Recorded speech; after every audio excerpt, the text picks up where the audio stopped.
This month, people in our neighborhoods will be voting on a very important measure, a measure that directly impacts all of us and our families. People will be voting on Measure R, which is a construction bond that would approve a $575 million plan to raise taxes in order to build, repair, and upgrade facilities in schools. That's right. If this passes, Richmond High will be rebuilt. Some schools don't have air conditioning, some schools have mold on the walls and leaky roofs. Some schools like ours were built without windows or natural sunlight. Measure R could change all that. We understand that new construction won't fix everything our school needs. There are deeper issues that should be addressed involving our students and staff and the quality instruction we deserve. But constructing a safe and inspiring building could be the start to a major change, both in how we're viewed in the community and how we feel about ourselves entering the school. We understand that this isn't free money. We know that this will have an impact on homeowners paying taxes, especially families who already struggle financially. But we also know the importance of communities who invest in their schools and invest in their youth. We are worth it. The students of Richmond High have constantly demanded a new school with windows. The current building was built in 1969, and since then, it has only undergone small interior changes. Studies have shown that natural lighting directly impacts student learning, both their mentality and academic performance. In our current building, classrooms and hallways don't provide an encouraging environment for learning. We see boring, plain classrooms with no windows, no sunlight, and no circulation of fresh air. Many rooms have moldy ceilings that seem to be falling apart. Although we see teachers making an attempt to provide colorful and encouraging spaces, this shouldn't be their responsibility. The district should provide these things. In an article titled "Does Your Classroom Affect Student Learning" by Christy DePaul, she describes how colorful classrooms stimulate learning, furniture in a class can influence student behavior, and a classroom's modernization can improve a student's performance by 25%. It's not all about instruction. The actual space matters.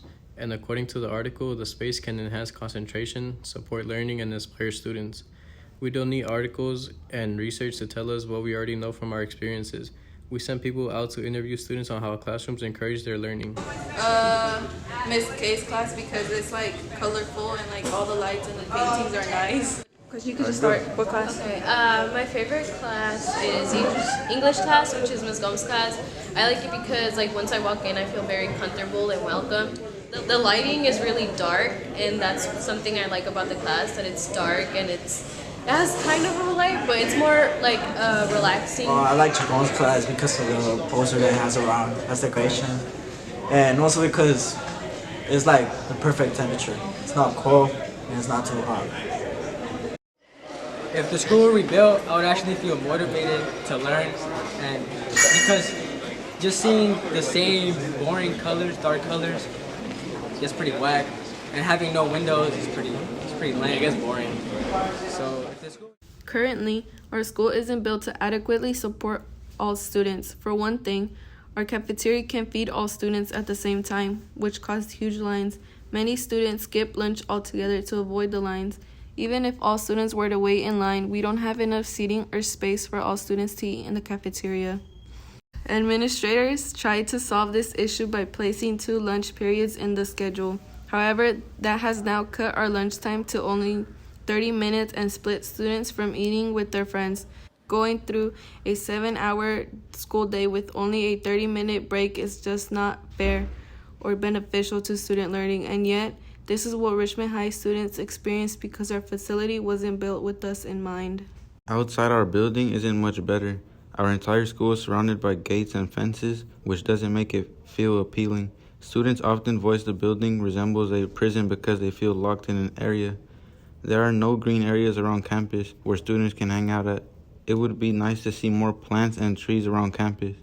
We currently have a school garden which many students love and pour energy into, but it is located far away from the main campus. We need more of that and more encouragement to go outside rather than stay locked up. This month, people will be voting on issues that directly impact us. We encourage you to get involved, stay informed, and talk with your friends, families, and community members about these topics. Our community is having important conversations right now. Will your voice be heard as part of the discussion?